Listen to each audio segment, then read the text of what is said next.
Next up is a very beautiful and very talented actress, writer, producer, a lovely spirit. She has a comedic web series not entirely about yoga called Twisted. And they can YouTube? YouTube. Catch it on YouTube. Please welcome Anna Frazier.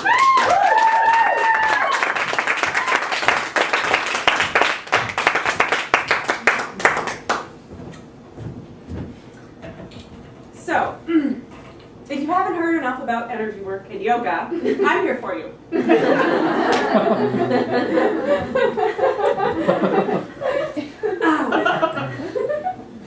Energy work, Deb says, in my writing class. Anybody up for energy work? And everybody goes, yes. And I'm thinking, shit, energy work? Fuck. What the hell is that anyway? I mean, does anyone really know, seriously, what energy work is? So I was coming out of yoga class the other day with my friend, and we stopped to look at some jewelry on display, and she can't figure out what she wants, and she's looking around, and she's just commenting to the girl behind my front desk, wow, everything in here is so beautiful. And the girl behind the desk says, well, there's a lot of competing energies here because of all the different crystals.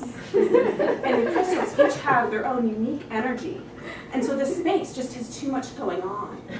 And the teachers, some of them are very attuned to all this competing energy. And I'm like, fucking seriously? Really? I mean, talk about new agey. I mean, which one of the teachers at this yoga studio really is attuned to this energy? I wanted to say. Come on! So, the truth is, actually, that I work at this yoga studio. And I know the girl behind the desk. And, I mean, it's the first time I've ever heard her talk about the attunement of energy. I mean, I didn't realize she was so energy attuned. I mean, and to be totally upfront, I'm actually a little more familiar with all this energy bullshit than I'd like to admit. I mean, I used to be a serious skeptic. I mean, a total, full-on, complete, this is all fucking bullshit skeptic. I mean, you might not expect that if you knew that I grew up on a commune and I was raised by hippies. As if that doesn't sound weird enough. I know.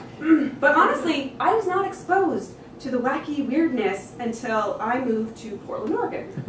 And I started working at a yoga studio. Yes, apparently yoga studios are the gateway to weirdos. I mean, it was at this yoga studio, Yoga Northwest, that this shit really went down. It was right around the corner from a bookstore called New Renaissance. I mean, really, New Renaissance? Yeah. So I'd never done yoga before. I only took the job because I was freshly graduated from college and I was broke and I was living in my dad's house and I just wanted to move to the goddamn city. So little did I know, I would soon be doing yoga 6 times a week and going to see a healer for, you guessed it, energy work. Which led me to seeing a past life medium. And then a hypnotist, and a tarot card reader, and a psychic, twice. Dabbling in meditation more than once, and failing. Desperately wishing I could see other people's auras, which, for the record, I never did. I joined a group that was simply called Group.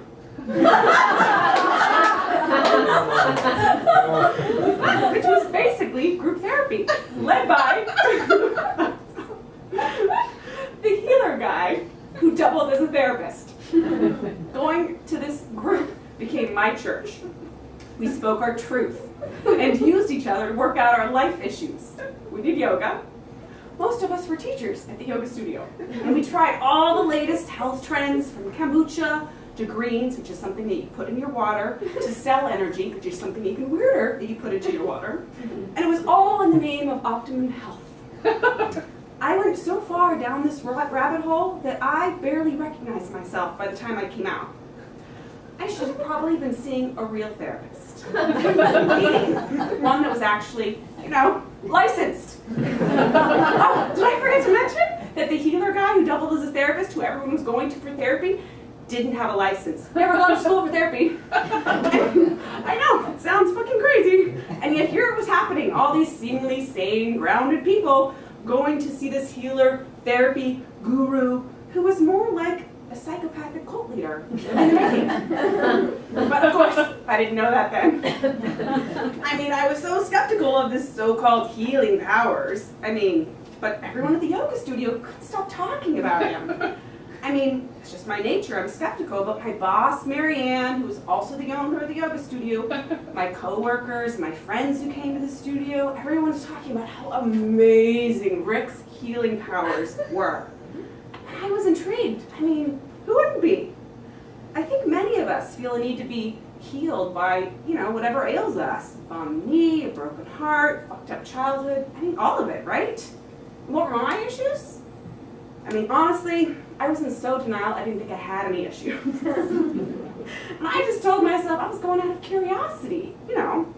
I just made that appointment for August 28th at 4:30 on a Thursday afternoon just to see what it was about.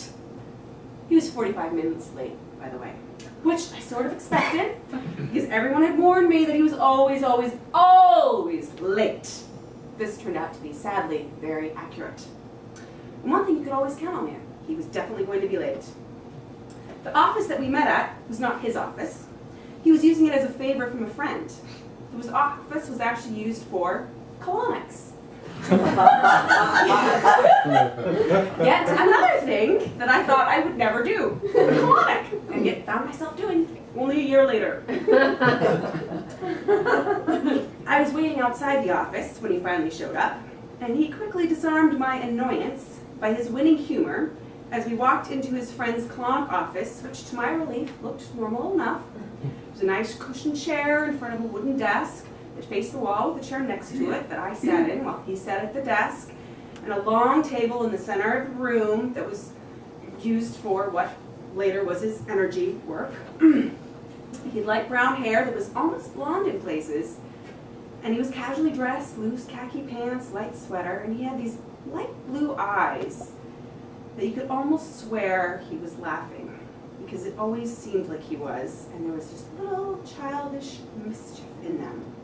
My skeptical and untrusting nature were unfortunately no match for his very skilled charm, extraordinary charisma, irresistible humor, and ability to hone in on other people's vulnerabilities.